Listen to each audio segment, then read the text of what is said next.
மின்சாரம் மற்றும் எரிபொருள் இல்லாமல் இயங்கும் தண்ணீர் இறைக்கும் தானியங்கி இயந்திரத்தை கோவையைச் சேர்ந்த 3 பேர் கண்டறிந்து சாதனை படைத்துள்ளனர்.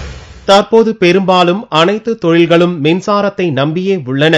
மின்சாரம் இல்லாமல் போனால் சிறு குறு தொழில்கள் உட்பட பெரிய பெரிய தொழிற்சாலைகளும் பெரும் நஷ்டத்தை சந்திக்கும். இந்நிலையில் தமிழகத்தில் நிலவும் மின் பற்றாக்குறை அனைத்து தரப்பினரையும் வெகுவாக பாதித்துள்ளது. விவசாயத்திலும் மோட்டார் பயன்பாடு அதிகரித்துள்ளதால் மின்வெட்டு பிரச்சனையால் விவசாயிகளும் பல்வேறு சிக்கல்களை எதிர்கொள்கின்றனர். இந்நிலையில் விவசாய பயன்பாட்டை முக்கிய நோக்கமாக கொண்டு மின்சாரம் மற்றும் எரிபொருள் எதுவும் இல்லாமல் தண்ணீர் இறைக்கும் தானியங்கி இயந்திரத்தை கண்டுபிடித்துள்ளனர். கோவை சாய்பாபா காலனியை சேர்ந்த ராஜன், வர்கீஸ், மகாலிங்கம்.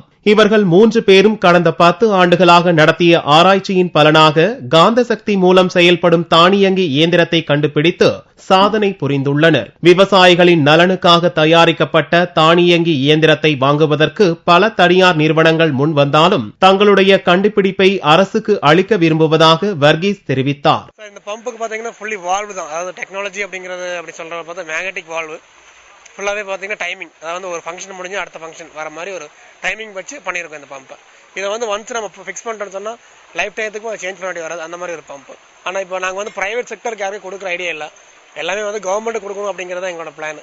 டோட்டலா இது பண்ற மாதிரி ஐடியாவே இல்லைங்க. அது கவர்மெண்ட் கொடுக்கணும். கவர்மெண்ட் ப்ராஜெக்ட் பார்த்துட்டு வெளிநாட்டில் நிறைய பேர் கேட்டிருக்காங்க இந்த ப்ராஜெக்ட் இது பண்றதுக்கு.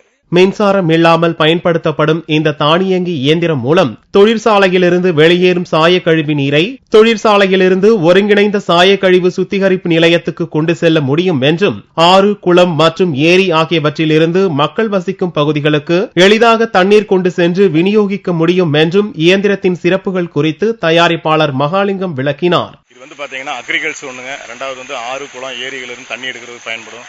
ஆறு குளங்கள்ல இருந்து தண்ணி எடுத்துக்கிட்டு மேற்கொண்டு பாத்தீங்க அப்படின்னு இதுல கரண்ட் ப்ரொடியூஸ் பண்ணிக்கலாம். இதனுடைய லிமிட் அப்படிங்கிறது பாத்தீங்கன்னா அன்லிமிட்டெடுங்க. எந்த இடத்துல தண்ணி எடுக்கிறோமோ அந்த இடத்துல இருந்து பாத்தீங்கன்னா அளவில்லாத கிலோமீட்டர் தூரத்துக்கு இதை கொண்டு போக முடியும். அதே நேரத்தில் பாத்தீங்கன்னா ஒரு நகரம், ஏரி அப்படின்னு சொல்லக்கூடிய இடங்கள்ல இருந்து பாத்தீங்கன்னா தண்ணியை கொண்டு போறது மட்டும் இல்லாம பவரும் கொண்டு போக முடியுங்க. தங்களின் முயற்சிக்கு அரசு உதவி புரிந்தால் மேலும் பல புதிய கண்டுபிடிப்புகளை தொடர்ந்து அளிப்போம் என்று சாதனையாளர்கள் 3 பேரும் கூட்டாக தெரிவித்தனர்.